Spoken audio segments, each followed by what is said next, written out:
오늘은 이고니온 전도 방법이란 제목으로 말씀을 나누겠습니다. 조 베일리 리가 이런 명언을 말했습니다. 예수 그리스도는 광고 회사에 복음을 맡기지 않으셨다. 예수님은 제자들에게 복음을 맡기셨다. 예수님은 제자들에게 광고판을 세우고 광고 용지를 돌리라고 명령하지 않으셨다. 예수님은 그들에게 자신의 증인이 되어달라고 명령을 하셨다. 그랬습니다. 한마디로 말하면 전도란 광고가 아니고 우리가 체험한 것을 간증하는 것이 전도다. 이렇게 말한 것입니다. 우리가 그동안 비시디아 안디옥에서 있었던 내용들을 3번 말씀을 나눴는데 이제 오늘은 거기서 핍박을 받으니까 바울과 바나바가 먼지를 떨어내면서 우리가 최선을 다해 복음을 전했으나 너희들이 받아들이지 않았기 때문에 앞으로 우리는 이방인에게로 가겠다 하면서 떠났고 이제 그들에게 책임을 이제 지도록 하는 선포를 했습니다. 그리고 떠나온 곳이 이제 이고니온이라고 하는 곳으로 자리를 옮겼는데 우리가 1차 선교 여행에 대한 이 그림이 항상 좀 그려져 있어야 됩니다. 그래서 잠깐 지도를 다시 보여드릴게요. 1차 선교 여행, 거기에 지금 초록색이 바로 가고 있는 중이고 빨간색이 돌아오는 중입니다.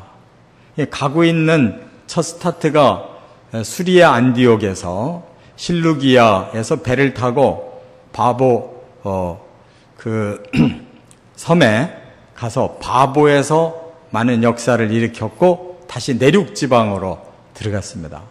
그래서 버가를 거쳐서 그 안에 중앙부인 비시디아 안디옥에서 이제 큰 역사가 있었어요. 근데 다시 박해가 일어나니까 이제 우측으로 방향을 틀어서 도착한 곳이 이고니온이라고 하는 저 지방에서 이제 새로운 복음을 전하게 되었다 하는 것입니다. 자, 그런데 이고니온은 어떤 특징이 있느냐? 바울 일행이 전도를 해갈수록 노하우가 생긴 거예요. 그래서 전도하는 방법이 점점 더 다양해지고 있고, 그리고 역시 전도의 열매는 허다한 사람들이 믿었다고 하니까 대단한 열매를 거두고 있었다 하는 것을 알 수가 있습니다. 그래서 그들에게 우리가 꼭 배워야 될 거 2가지가 있어요. 하나는 그들의 땀을 배워야 됩니다. 그들은 불철주야 끊임없이 전진하는 전도 생활을 했고, 또 하나 노하우를 가진 전도 방법을 사용했다는 거예요. 이 2가지는 우리가 그분들의 그 발자취를 따라가는 그런 삶으로 우리의 것이 또한 되어지기를 바랍니다. 뿐만 아니라 복음을 전하는 데는 항상 긍정적으로 받아들이는 사람만 있는 게 아니라 부정적으로 거부하고 아니면 공격까지 하는 사람들이 반드시 있어요. 그는 모든 지역에서 똑같은 현상입니다. 긍정과 부정이 공존하고 있어요. 그런데 긍정만 전도 방법이 아닙니다. 부정적인 것도 역으로 전도 방법이 되는 거예요. 그래서 합력해서 선을 이루어가는 그들의 그 전도 방법이 오늘 이 시대에 우리들의 현장 속에서도 똑같이 필요하다는 거예요. 그래서 오늘은 4가지 전도 방법을 상고하면서 저와 여러분의 삶에도 이 전도가 현장 생활화가 되어지시기를 바랍니다. 첫째, 1절에 보면 회당 전도를 했다 하는 겁니다. 지난 BCD 안디옥에서도 회당에 가서 복음 전한 것이 아주 주요한 이러한 전도 효과를 거두었는데 여기도 마찬가지예요. 1절을 다 같이 읽어보겠습니다. 이에 이고니온에서 2 사도가 함께 유대인의 회당에 들어가 말하니 유대와 헬라의 허다한 무리가 믿더라. 네. 초창기에는 항상 회당으로부터 먼저 가서 자신들도 하나님 앞에 예배를 드릴 겸, 또 사도 바울 같은 경우에는 바리새파 중에서도 아주 핵심 사람이고, 또 가말리엘이라고 하는 아주 대단한 율법 학자의 문화생이었고, 자신도 말씀에 대해서는 자신이 있었기 때문에 또 어디를 가든지 회당에 가면 사람들이 알아보고 그에게 말씀을 부탁하는 그러한 사람이었습니다. 본인의 최고의 장기가 말씀 전하는 거라는 것을 알기 때문에 이제는 첫 번째 방법으로 회당에 가서 그들이 하나님을 경외하는 다 준비된 사람들에게 복음만 쏙 넣어주는 이런 말씀 전도를 했다는 거예요. 그런데 어떤 효과를 거뒀느냐? 그 한 번의 복음 전도에 사람들이 다 빨려 들어온 거예요. 그래서 여기 보니까 유대인의 회당에서 들어가 말했는데 결과는 유대와 헬라의 허다한 무리가 믿더라 그랬어요. 여기서 알 수 있는 것은 그 회당 안에는 유대인 그 종족인 유대인 사람도 있고 헬라 종족의 사람들도 함께 있었다. 이 말은 유대인들이 어디를 가든지 회당을 짓고 또 그 지역의 본토인들에게도 전도를 해서 하나님 믿게 했습니다. 그래서 본래 유대인 신자들 뿐만 아니라 그 헬라 땅의 이방인들도 하나님을 믿은 거예요. 다 준비가 돼 있어요. 하나님을 믿고 성경도 읽고 설교도 듣고 하는 우리와 똑같은 이 예배 속에서 한 가지만 더 필요한 거예요. 예수 그리스도가 우리를 구원하러 오신 구세주라는 사실, 그 복음만 집어넣어주면 완벽해지는 것입니다. 이와 같이 그 전도의 성공은 바로 복음이 들어갈 수 있는 준비가 잘 된 이런 말씀 전도 때문이었다는 거예요. 오늘날도 마찬가지예요. 우리나라가 이렇게 복음화율이 높은 것 중에 하나가 성경 공부에 열심을 낸 적이 있었어요. 그래서 뭐 제자 훈련을 안 받아본 사람이 없을 정도로 그렇게 열심히 하나님 말씀 배울 때 굉장히 확산돼 가지고 아주 신실한 그리스도인들이 많이 일어났습니다. 근데 문제는 이게 오래 가지를 못한다는데 문제가 있었어요. 어떤 분이 그 전도하는 방법, 고구마 전도라는 거를 많이 주창하신 분이 있는데 그분 말이 상당히 일리가 있어요. 잘 준비된 사람에게 그냥 콕 찔러보면 그 복음이 들어갈 수 있는지 안 들어갈 건지 혼이 알 수가 있다고 그랬는데, 이렇게 준비된 영혼들에게는 그냥 복음만 콕 찍어주면 되는 거예요. 그리고 또 이 고구마가 이 낱개로 있는 게 아니라 줄기가 다 엮어져 있어서 그냥 잡아 당기기만 하면 계속 줄줄이 나오잖아요. 하나님의 말씀을 열심히 듣고 진지하게 신앙생활 하고 싶어 하는 이 지성인들이 말씀이 접하면 그대로 열매를 맺고, 그분들이 돌아와서 거듭나면 금방 신실한 신자 될 뿐만 아니라 봉사자가 되고 나가서 하나님 앞에 헌신하는 사람들이 많이 일어나는 거예요. 말씀 전도가 가장 주요한 방법입니다. 그런데 우리나라가 지금 정통한 교회들은 말씀을 다 떠났고 반대로 이단들이 말씀 공부를 열심히 하고 있어요. 그 대표적인 것이 신천지라는 거예요. 신천지. 그들이 제일 좋은 단어를 따가버렸어요. 새하늘과 새 땅을 우리 그리스도인들이 다 사모하고 기다리는데 그 사람들이 가지고 가서 자기들의 로고처럼 쓰고 있어요. 그런데 과거에서부터 이 신천지가 어떻게 해서 그렇게 많은 사람들을 흡수했냐면 성경을 무료로 가르쳐준다는 무료 신학원이 있었어요. 저도 은평구에서 큰 교회에서 부목사로 9년 동안 목회하다가 여기로 왔는데, 그때 신방 다녀보면 불광동에 그 큰 길가에 그 2층인가 3층에 성경을 무료로 가르쳐준다는 신학원이 거기 서 있어가지고 처음에 굉장히 고맙게 생각했어요. 아니, 저렇게 무료로 저렇게 신학 공부를, 성경 공부를 시켜주나 그랬는데, 그 당시만 해도 신천지라는 말이 전혀 없었을 때이기 때문에 몰랐던 것이죠. 그러한 기반을 가지고 있는 사람들인데, 중요한 거는 그 말씀으로 들어가서 보면 전부 엉망인 거예요. 너무 성경을 엉터리로 풀어가지고 그 이만희 교주에게 초점을 다 맞추고 있어요.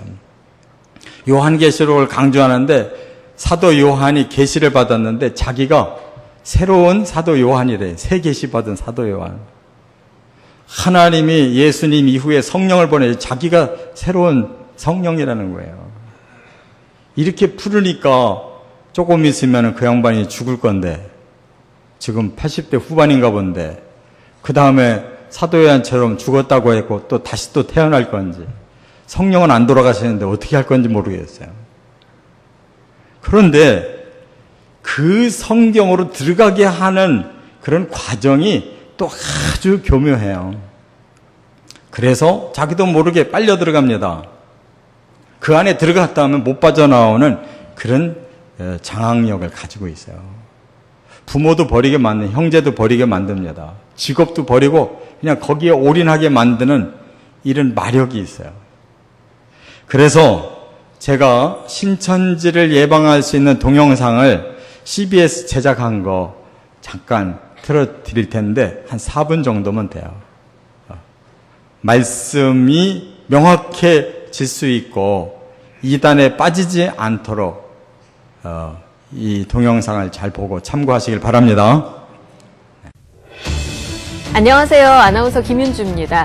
진리를 왜곡하고 많은 사람들을 거짓의 수렁으로 빠뜨리는 이단 신천지. 결코 속아서도 미혹돼서도 안 될 텐데요. 사실 신천지의 정체를 알고 빠져드는 경우보다 신천지라는 것을 모르고 속아서 빠져드는 경우가 많다고 합니다. 그래서 이 시간에는 신천지의 사기 포교를 예방할 꿀팁을 전해드리고자 합니다. 신천지의 사기 포교 예방법 첫 번째, 절대로 아무에게나 연락처를 적어주지 마세요.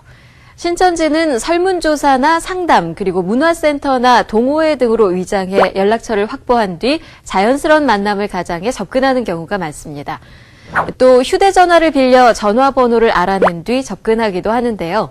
이런 수법에 넘어가지 않도록 자신의 개인정보를 잘 지키도록 해야겠죠? 신천지의 사기 포교 예방법 두 번째, 낯선 사람의 과잉 친절을 조심하세요. 연락처를 확보한 신천지의 2단계는 친분관계 다지기입니다. 신천지는 설문지 등을 통해서 대상자의 관심사를 파악한 다음에는 밥이나 차를 사거나 편지, 선물, 이벤트 등으로 감동을 주며 친분을 쌓은 후 고민 상담을 하며 마음을 빼앗습니다. 낯선 사람의 이런 과잉 친절에 속지 않도록 조심해야겠습니다. 신천지의 사기 포교 예방법 세 번째, 교회 밖 성경 공부는 의심하세요. 친분관계 다지기에 성공한 신천지는 같은 기독교임을 내세워서 신천지 성경 공부를 유도합니다. 일명 복음방이라고 불리는 곳에서 성경을 잘 안다는 선교사, 전도사, 목사님을 통해 소그룹으로 성경 공부를 합니다. 이곳에 빠진 이들은 신학원이라 불리는 센터에서 더 깊은 교리 공부에 들어갑니다. 신천지 성경 공부는 특별한 교재가 없으며 개역 한글 성경만 보게 한다거나 인터넷을 찾아보지 못하게 하고 전도할 사람들을 찾도록 하니 각별히 유의해 주세요. 신천지 사기 포교법 잘 보셨나요? 특히나 캠퍼스에 깊숙이 침투해 젊은 청년들을 유혹하는 신천지 포교를 조심해야 할 텐데요. 몇 가지 더 신천지 구별법 꿀팁을 드리자면요. 신천지는 학교 내 기독 동아리나 기도 모임에 들어가서 신앙 상담을 가장해 접근합니다. 또 독서나 음악 동아리 등 종교와 상관없는 곳에서도 포섭할 크리스천을 찾고 있습니다. 이들은 기성교회나 목사들을 강하게 비판하고 성경 중 요한계시록을 유독 강조합니다. 그리고 비유풀이 방식으로 성경을 가르칩니다. 그림과 도식으로 자의적으로 해석하는 신천지 성경 공부에 현혹되지 말아야겠습니다. 신천지의 특징 중 하나는 거짓말을 스스럼 없이 한다는 겁니다. 이들은 전도하는 사람이 완전히 빠져들기 전까지 신천지임을 밝히지 않습니다. 누군가 신천지냐고 물어보면 아니라고 하면서 오히려 신천지를 이단이라고 스스로 비판하기까지 합니다. 그렇다면 신천지에 빠졌거나 빠진 분을 발견했을 때 어떻게 대처를 하면 좋을까요? 자신이 직접 설득하거나 빠져나오기가 어렵기 때문에 전국 15개 이단 상담소나 학원 복음화협의회 등을 통해 신천지의 실태를 파악하고 교회 교역자나 가까운 이단 상담소에 연락해 문제 해결 방법을 함께 이야기합니다. 신천지의 피해를 막기 위한 신천지 감별 꿀팁 잘 보셨나요? 예수님께서는 우리에게 뱀처럼 지혜롭고 비둘기처럼 순결하라고 하셨잖아요. 오늘 보신 신천지 포교 예방법을 통해 지혜롭게 분별해서 앞으로 단 한 분도 신천지에 빠지지 않도록 해야겠습니다.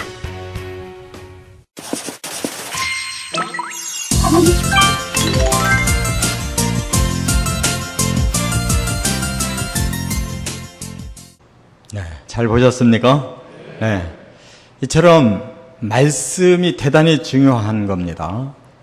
그래서 사도 바울도 전도를 할 때 첫째가 복음을 정확하게 가르쳐주는 이 말씀 전도, 회당 전도를 통해서 많은 영혼을 얻었다는 겁니다. 두 번째, 2절과 3절 상반절에 보면 인내 전도가 필요하다는 거예요.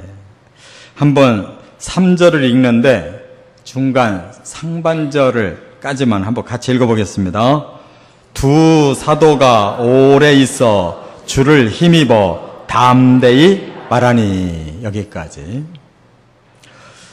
이들이 허다한 무리를 그리스도인으로 만들기는 했으나 그렇다고 순탄하게 진행된 게 아니에요.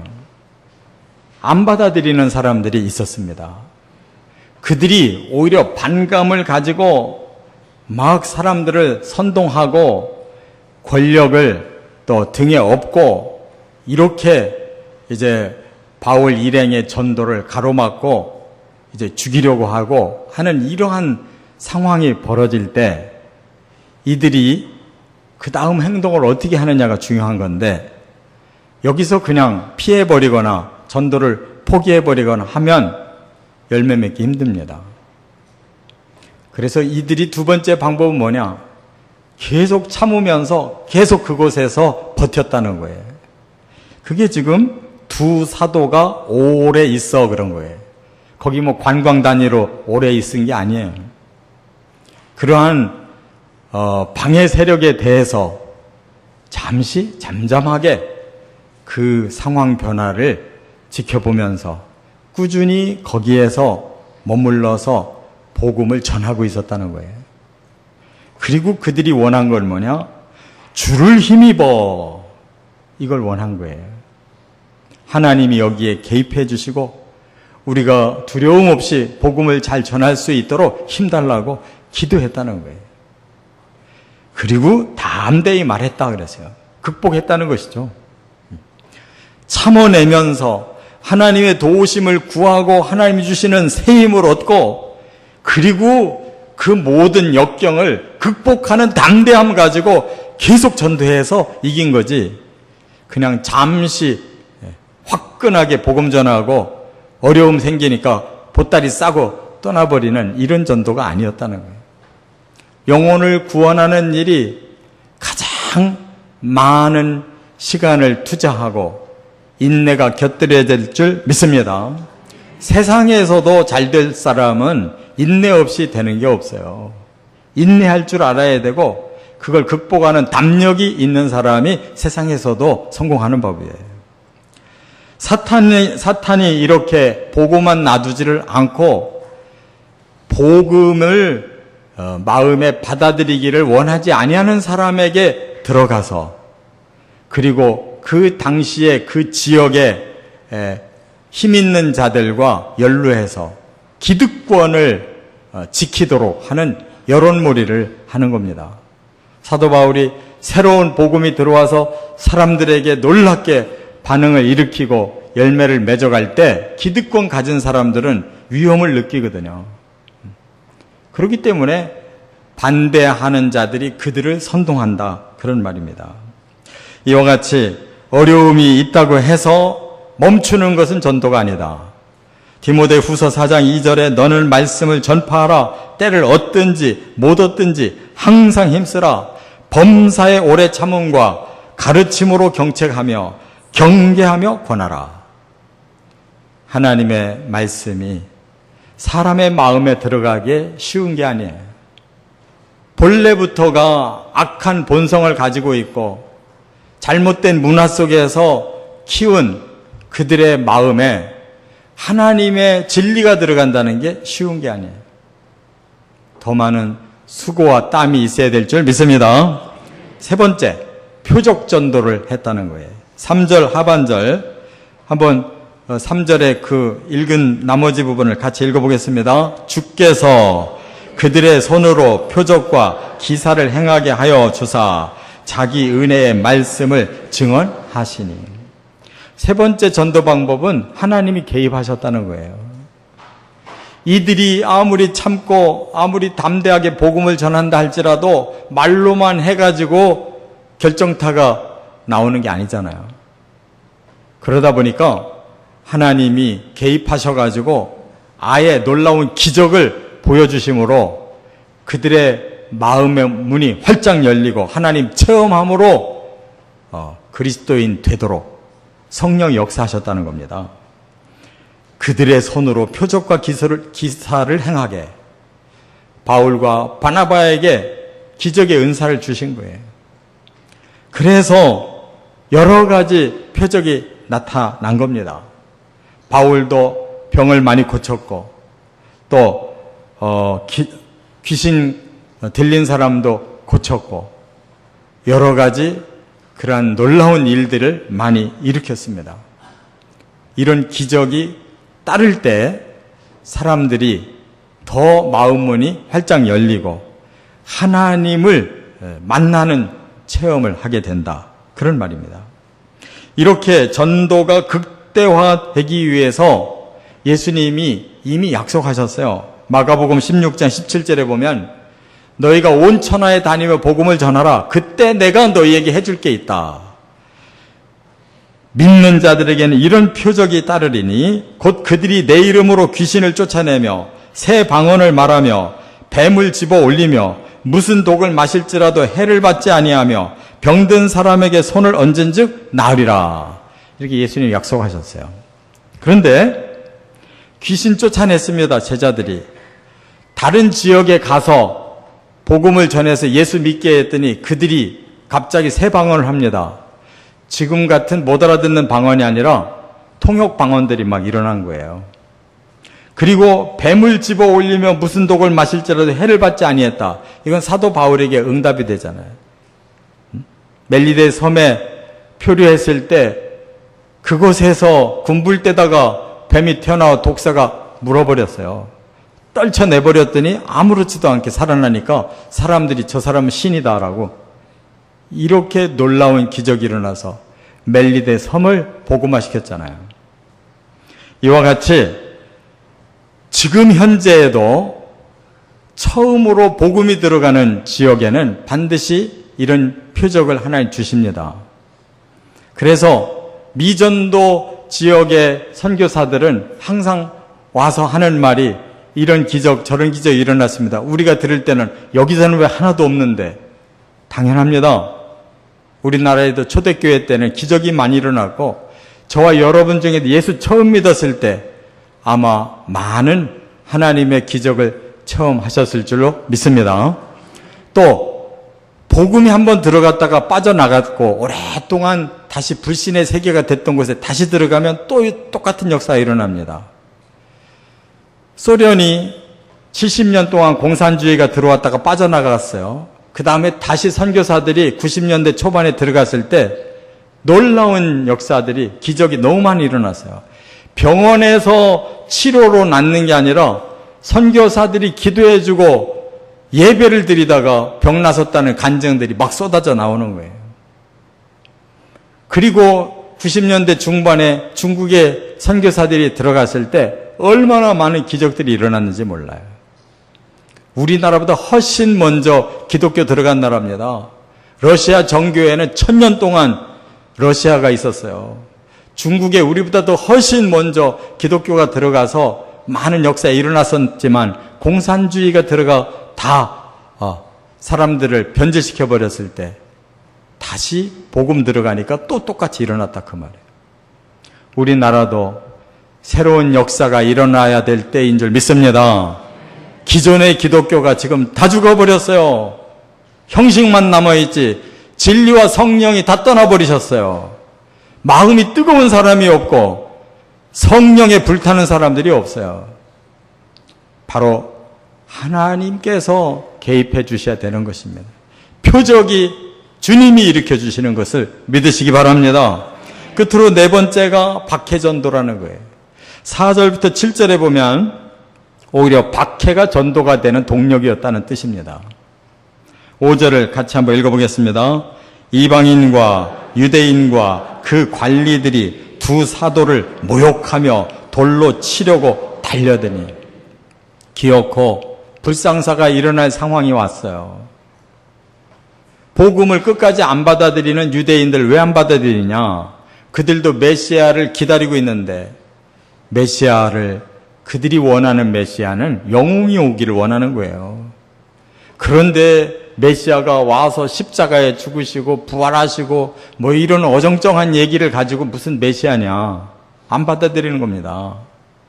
그러나 진정으로 메시아는 사람들의 죄를 용서해주고 저주를 풀어줘야 메시아가 되지, 이 땅에서 영웅이 나타나서 잠깐 전쟁 가지고 잠깐 무슨 경제력 가지고 사람들 마음 돌려놨다고 영웅 되는 게 아니에요.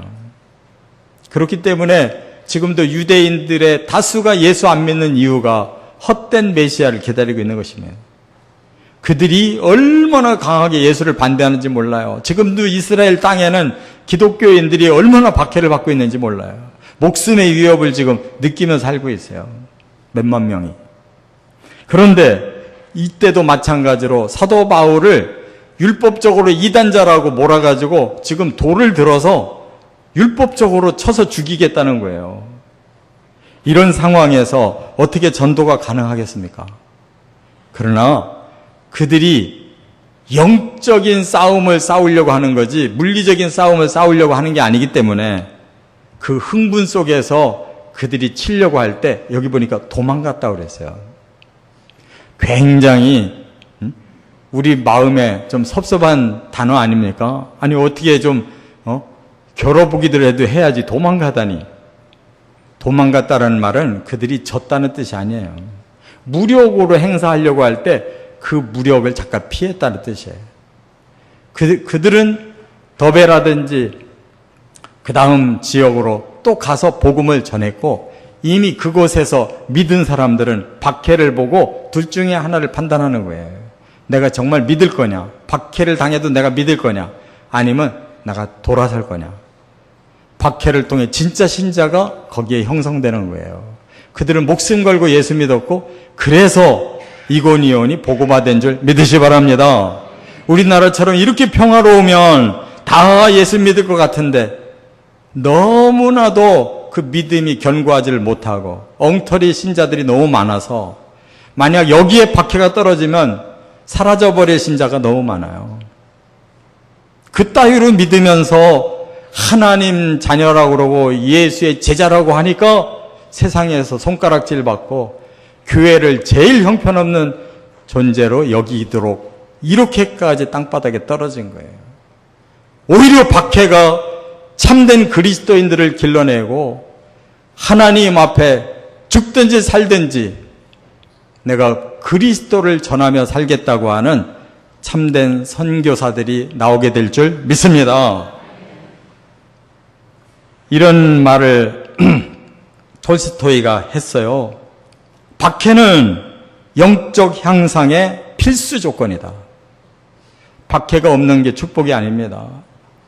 박해를 통해서 똑바로 믿고 똑바른 예수의 제자가 되어 사는 것이 진정한 축복인 것이에요. 이제 우리나라는 그럴 때가 됐습니다. 하나님께서 충분히 축복하셨고 이제 복음을 편만하게 주셨는데 이제부터는 그 복음이 더 온전한 복음이 돼서 정말 예수의 제자들이 다시 한번 교회를 질적 양적으로 부흥시키고 세계 복음화를 위해서 뛰어드는 헌신자들이 다시 일어나야 될 때인 줄 믿습니다. 말씀 정리합니다. 말씀 전도가 가장 중요한 전도입니다. 그 다음에 인내 전도가 꼭 따라가야 됩니다. 하나님이 기적 주시는 표적 전도가 반드시 나타나야 됩니다. 그리고 박해가 오히려 진짜 신자를 만들어내고 그 박해를 무릅쓰고 전도할 수 있는 자들을 통해서 교회가 부흥된 거예요. 우리도 다 그 후예들입니다. 그걸 다 힘입고 여기까지 와서 우리가 잘 믿고 있는 거예요. 우리 다음 세대가 죽는다면 우리가 이렇게 전도 안 하기 때문에 죽는 거예요.